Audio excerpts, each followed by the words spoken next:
I can see where she was born right now. I know the night before she had my father. Oh my God, that woman. She took him for a walk. She come back, and 10 minutes after she wanna walk again. We took her again all night, and I'm looking at them. I said, "What's going on? I'm not 14 years, and I'm like, why is she doing that?" But then went to school the morning, now all night she doing that, and I went to school the morning and come back home. And then there's this little red thing wiggling on a bed. And I look at it, and I look at my mom, and I said, "This is my dolly." My mom said to me, "This ain't no dolly, this is a baby." I said, "I don't care, it's my dolly." And through the years, I watch her grow. Watch her grow. Some may say she was my favorite, but I love all of my siblings.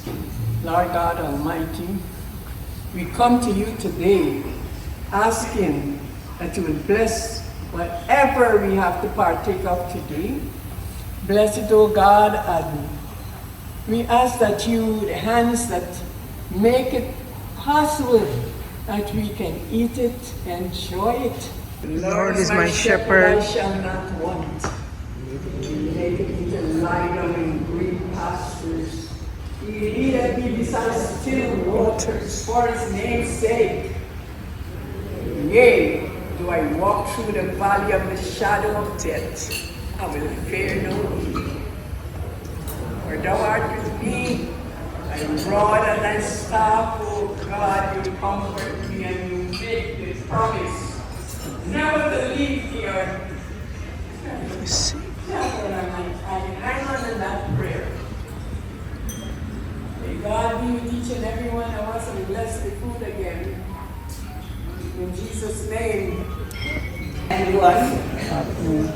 And as we were told, we're here for a celebration, and a celebration for grace. As Dr. Carroll said most of the things this morning, Grace joined us at Harlem Hospital Bariatric Clinic in 2019. And when Grace came in, like the first time she walked in and so on, she said, "Well, there's 4 days. What I'm going to do here is something strange because we did it with Dr. Carroll." And she implemented a project where we were able to keep up with, it was going on, but she implemented it a different way. And in the space of like every 6 weeks, 1 month to 6 weeks, Grace can tell us how many patients came in, how many had to return, everything that helped us along the way as nurses, because we're supposed to know a lot of it. And Grace took that part, and then she taught us a lot of things, sitting in front of 2 computers, and implemented things that today is still being followed in the bariatric clinic, because she was there, Dr. Carroll. It was a team. And we never saw Grace without a smile. We never, once she comes in and she would call us, she taught us, and she would say, "Look, this is the heading, this is what I'm going to do." And she functioned as a friend, a sister, a worker, a loved one, an employee. My name is Dr. Ramsey, and I am one of the directors for the perioperative services at Harlem Hospital. So I stand here in representation of Harlem Hospital, and particularly the perioperative department. As the nurse that just retired spoke, Nurse Fordyce, Grace has been with us with Dr. Carol as they came into Harlem to work. But for every patient to get to where they need to be and to achieve their goal, they must come through the perioperative services. So Grace and myself and the team, we had to build a relationship so we can able to move our patients throughout from the start to the finish. Grace is the one who ensures that every patient goes through each stage smoothly, I would say seamlessly, get their surgery done, recovered, and she would follow up with each patient. If I have a patient that had an issue, all I have to do is call Grace. She said, Dr. Ramsey, I'll get back to you. And she will get to that patient, get what that patient needs to get done, to be on the schedule and have their surgery done. And of course, she's from my country. She's from Guyana. So we even had a deeper friendship, sisterhood. So when I called for Grace, the last time I really called to speak with Grace, I had a patient who was preparing for surgery, and somehow this patient followed through the liquid diet that was supposed to be done, and suddenly because of New Year's Day, that patient decided to say, you know what, I'm going to take some solid food. And I'm saying, what? If this patient had solid food, surgery is canceled. Of course, the surgery is canceled. So a second patient did the same thing. I said, you know what, I'm going to call Grace. I pick up the phone. I said, hi Grace, morning, this is Dr. Ramsey. How are you doing? Happy New Year, my neighbor. And we started talking. I left a message. She never answered the phone. Then later in the day, that's when I learned that my dear friend and sister had passed. Grace, again, is surely going to be missed by our department, by her family and friends. And again, we stand here just remembering the love and the joy that we spend with her together in the Bariatric Clinic of Excellence at Harlem Hospital. Grace will always be remembered by us. My name is Antoinette. This is my mom, Pansy, and my dad, Robert, are here. I traveled from Charlotte, North Carolina to be here today because Grace was very special to our family. She helped me get my first job at the age of 13, actually, at Dr. Smith's office, and she was always a mentor to me while I was there and even for years after. So I just wanted to extend my condolences to Kirk and the entire family. We all loved her, as I'm sure you all did too. Okay, I'm going to make this short and sweet. So the torch was passed, and then I employed Grace. So after she joined my daughter, she came over to my company. She was a really, really great nurse. Her focus was always on what is the right thing for the member. Forget about the insurance company, you know. And she worked with me for a while. She moved on for other things, but Grace's relationship with our family goes back to her days in Guyana, and it's a great loss for all of us, as we all know, but we're going to keep the good memories in our heart and move on from there. She was my person. She was everything to me, and I just pray for all of us to get through this, and I'm a promise to live my life and make. She's taught me a lot to handle a lot of things with grace. So that's what I would promise.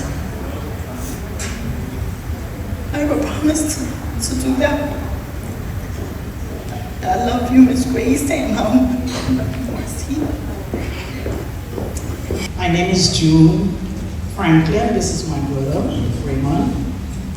We are here on behalf of not only the Franklin family, but we bring greetings also from our cousins in London. Lennox specifically asks that we represent them also. Our relationship with the Durants go way back from childhood.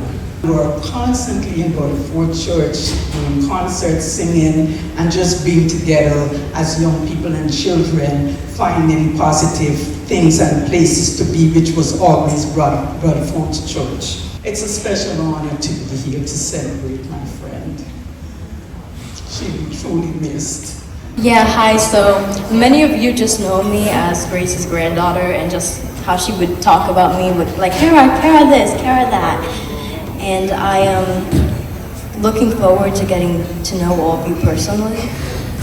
But I am very grateful for the time I got to spend with my grandma and all the things she's told me about herself. And believe me, I've heard of all of you as much as you guys have heard of me.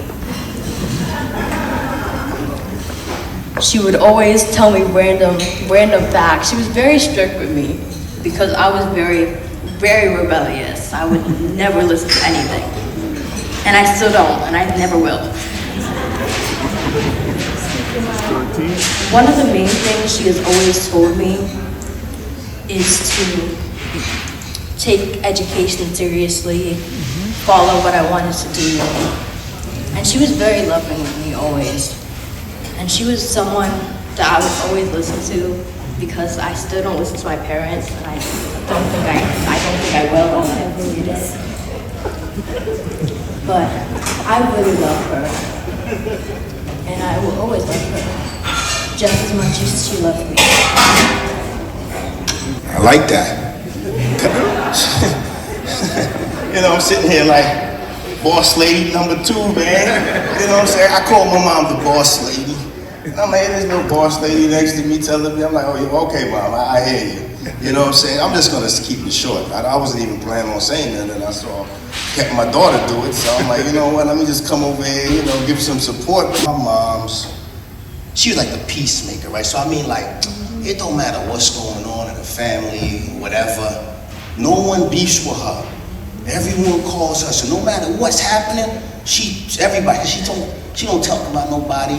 She never tell me no stories about nobody. She just was like, you know, you tell her something, she rocked. You know that's a safe, and you good. That's the kind of person she was. Growing up, my mom had to raise me, right? So she worked about 4 or 5 jobs. I mean, like, you know when they say somebody work hard, like, you know, you're like, all right, but nah, man. She was outside working. I grew up in the projects most of my life. I was like, you know, here and there, but I spent most of my life in Bayview projects over there. So there was these older ladies, they were in a wheelchair, they were like a neighborhood watch. And I come home, they'd be like, we watching, they'll tell my mom whatever I'm doing. They knew everybody, they were respected elders, so they kept me in check, like when my mom was working and all that, but, you know, she had to do what she had to do to provide for, you know, her son, right? She was hard. So we didn't get to spend a lot of time, and then I'm a kind of guy, like, you know, I keep my feelings, and I don't really let people in, like, that's just me. And my mom, you know, when you have, let's say you have 2 parents, and you have the dad who's rough with you, and then the mom who's like, come here, I got you, baby, you know what I'm saying, give me a hug. You know, my mom was hardcore, like, she was like, yo, listen, man. You know what? Can I get a hug? What's on hugs? No. You know, so she wasn't that type to give hugs and stuff like that, right? So I always, you know, years ago, I was speaking, you know, so like, you know, you get like therapy and you talk to people, right? And, you know, I was sitting down there and I'm talking to the therapist lady, and I realized, I said to myself, sitting with her, I had an epiphany right there. I needed hugs, right? When I was younger, I needed hugs, and it kind of made me like hide my feelings because, you know, keep everything in because I never got to let it out, right? So when I was taking care of my mom when she got sick at the house, right? I used to have to, I didn't get no sleep. Auntie Edgar was right, we didn't sleep. I was listening to her, I was like, yeah, we had a system. We, you know, I call her up, you good? I put a camera in there, so if I hear my mom, I would ding, ding, ding, ring off. I'm looking at the camera, she needed me, and it got to the point where at the beginning she was walking with the walker and I would walk behind her and take her to the bathroom, whatever she needed to do. Then she started to say, put the walker aside, right? Then she would let me pick her up. She would put her hands on my shoulders, right? And then she would lean her head into my chest. And I would say we waltzing, you know, because I know she liked to do the little waltz. So we would do the dance to the bathroom. But what was happening, and I realized later, is she's giving me all the hugs that I didn't get. She's giving me so much hugs because she wasn't able to do that because she was like, I gotta raise this guy. I'm a single mom, or, you know, my dad was away. I didn't really know him at the time. She had to take the chip, mom and dad. So she had to be tougher. So part of that in me made me kind of tougher, right? Because I'm like, let nobody in, I'm tough, you know?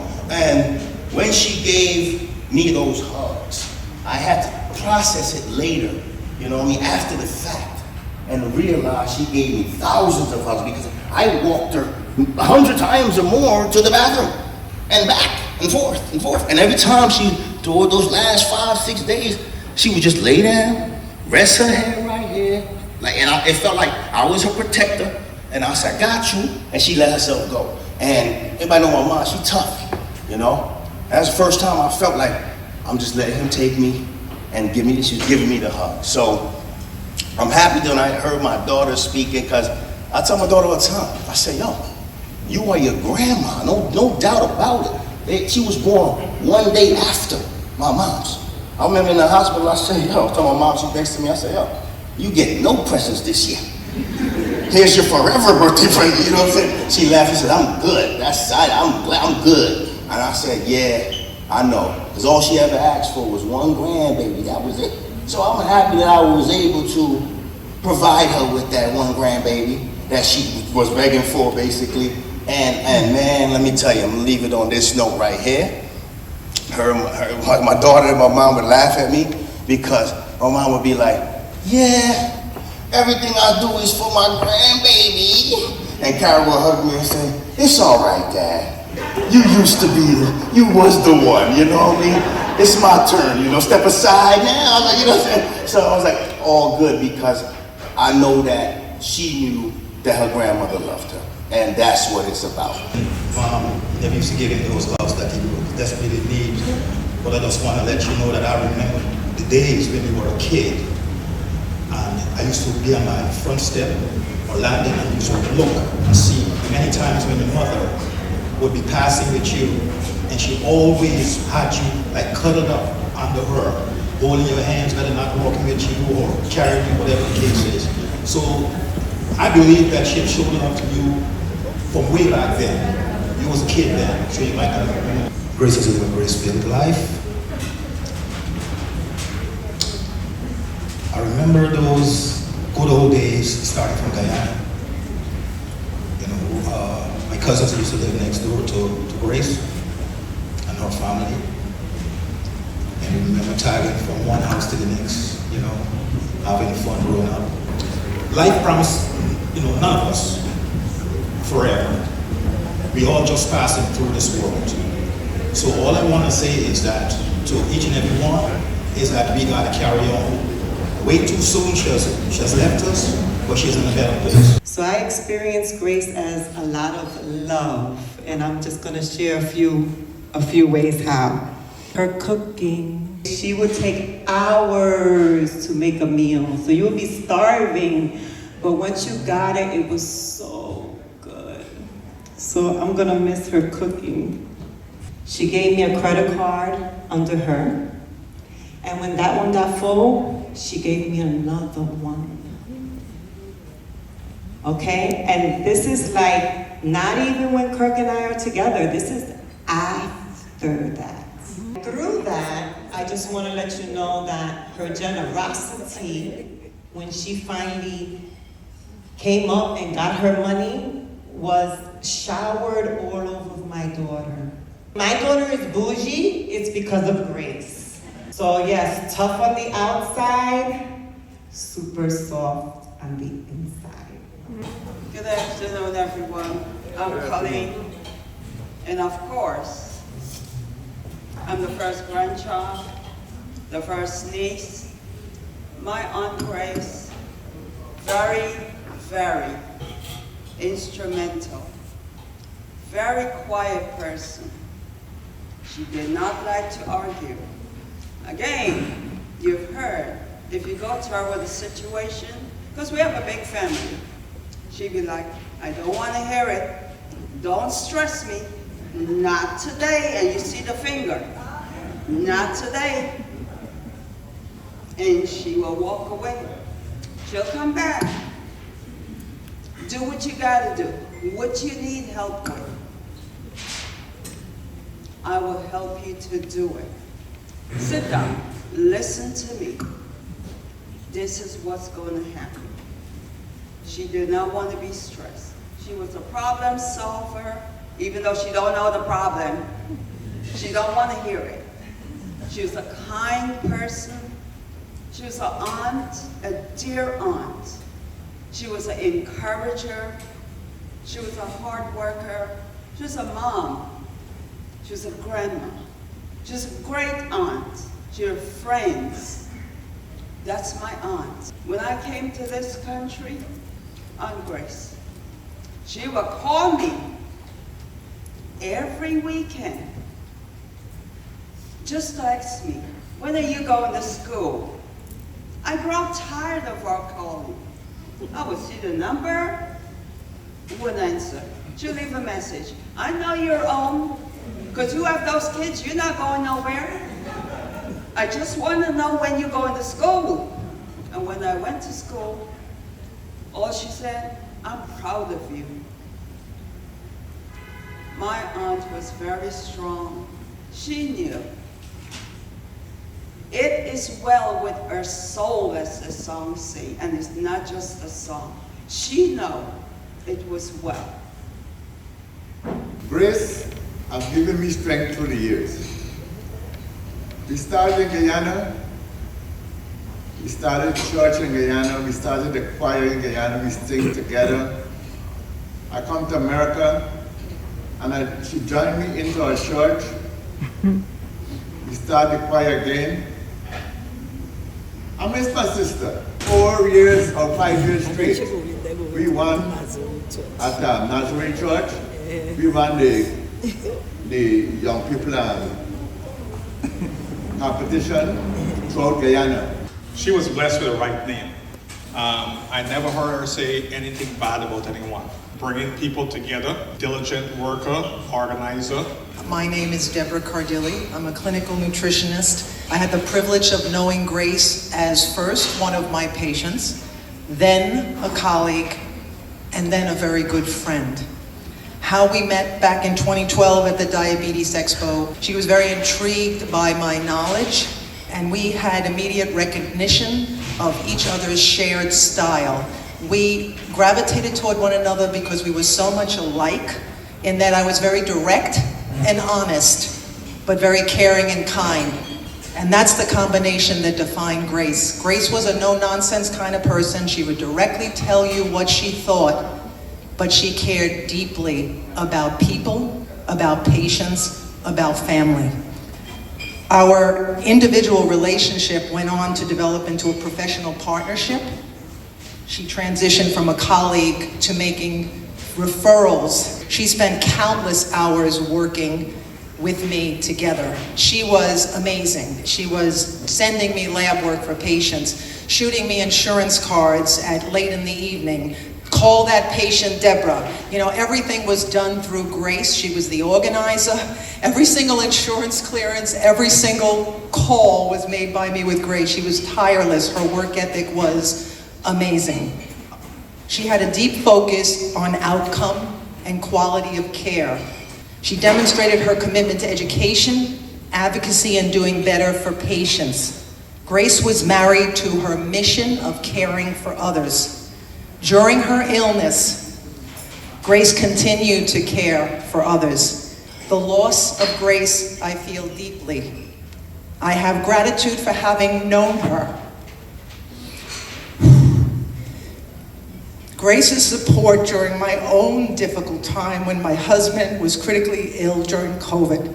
Challenges with twin daughters who are now 26. Grace's encouragement, strength, and at the end of the day, sisterly love. I have gratitude to Grace's family for sharing her, for her service, her strength, her truth. It doesn't end with her passing. Her legacy lives on through the people she helped, the people she inspired, the countless lives she touched, just by being exactly who she was. When Great Trees Fall by Maya Angelou, it encompasses her presence and the space she leaves behind. When great trees fall, Rocks on distant hills shudder. Lions hunker down. In tall grasses, and even elephants lumber after safety. When great trees fall in forests, small things recoil into silence. Their senses eroded beyond fear. When great souls die, the air around us becomes slight, rare, sterile. We breathe briefly. Our eyes briefly see with a hurtful clarity. Our memory suddenly sharpened examines, gnaws on kind words unsaid, promise walks never taken. Great souls die, and our reality bound to them takes leave of us. Our souls dependent upon their nurture now shrink, wizened. Our minds formed and informed by their radiance fall away. We are not so much maddened as reduced to the unutterable ignorance of dark, cold caves. And when great souls die, after a period, peace blooms. Slowly and always irregularly, spaces fill with a kind of soothing electric vibration. Our senses restored, never to be the same, whisper to us, they existed. They existed. We can be and be better, for they existed. Condolences to the Durant family from Grace's clinical family. Grace and I go back to October 2nd, 1978. I remember that day when I first met Grace. We worked together in clinical for a while. She was so much fun. She was fun, she was funny, we enjoyed many, many times together. Tessa Sunich, Deborah Lewis, Wendy Moore, and I think I forgot somebody, please forgive me, but they asked me to convey condolences to the Durant family. Just thank you for allowing us to experience Grace. My name is Arlene. I am a friend of Grace. Well, she's been a friend to me. We've known each other for 25 years, worked together, met in Wall Street, we were both nurses. She was my colleague, then she became my manager, and she became my sister, and she is my forever. So I was one of the people who would go and be with her when she went to chemo, and then to advise the family we had completed. She was on her way home. My name is Jed Harris. I'm the godson of Auntie Marcia. My godmother's best friend is my mom, Denise Harris. So what I'm going to do first is read some greetings from the Bradshaw family, particularly Basil Bradshaw, who is very dear to the Durant family. Hello all. On behalf of the Bradshaw family in Guyana and in the U.S., I take this golden opportunity, one not usually craved, to forward my sincerest commiserations to the immediate and extended family of Grace Durant on her passing. Particular condolences are extended to her son Kirk, sisters Connie, Edna, Cora, Marcia, and her brother Carl. I myself am smothered by dual regret at the fact that not only will I not see her again, but also because I did not see or communicate with her for a prolonged period, as life took its unfettered course. Grace was a happy soul, as we say in our Guyanese vernacular, and found it less than challenging to insert you into her own world with calculated and infectious laughter. Even now, I can recollect her cunning measures in teaming up with Marcia to turn the tide on me in cherished moments of hilarious bantering we called tantalize back in the good old days. What evidently stood out the brightest, however, was her honest intervention into my emotionally signed moments of my younger days as I climbed the stairs of the Clico institution in Guyana, where she worked at the time, to garner strength and composure for her deftly coined submissions to convoluted personal issues that absorbed the immediate attention of us both. Surely it was her malleability that made it so easy for successful impact. I thanked her then, and I will thank her again now. And this is just one form of gratitude from my humble perspective. I'm absolutely certain there's much more glorification of her candid efforts on the part of her family. May all her relatives find consolation in the recognition that Grace lived, loved, and lasted the duration of her time allotted by our Creator. Valuable time spent never equates the valuable time utilized. My dear Grace, go gracefully forward to the ecstatic sound of the clanging bells that beckon you to the next stage of your sojourn. May her soul rest in peace and rise in glory. And for myself, on behalf of my mom, Denise Harris, my dad, Simon Harris, I want to extend my condolences to the family of Auntie Grace. You know, she played a pivotal role in my life. You know, her sister, my godmother, supported me throughout medical school. And when I completed and I expressed interest in surgery, it was my godmother who linked me to her sister, Auntie Grace, who linked me to Dr. Carroll, the surgeon, who I was able to shadow for 3 weeks, and that played a pivotal role in my career to date. You know, I stayed at Auntie Grace's house for that 3-week period. She fed me 3, 4, 5 times a day, and even gave me an unlimited Metro card that I can travel back and forth. So I wouldn't be where I'm at in my career if it wasn't for her. And for that, Auntie Grace, I'm very, very grateful. May you rest in peace.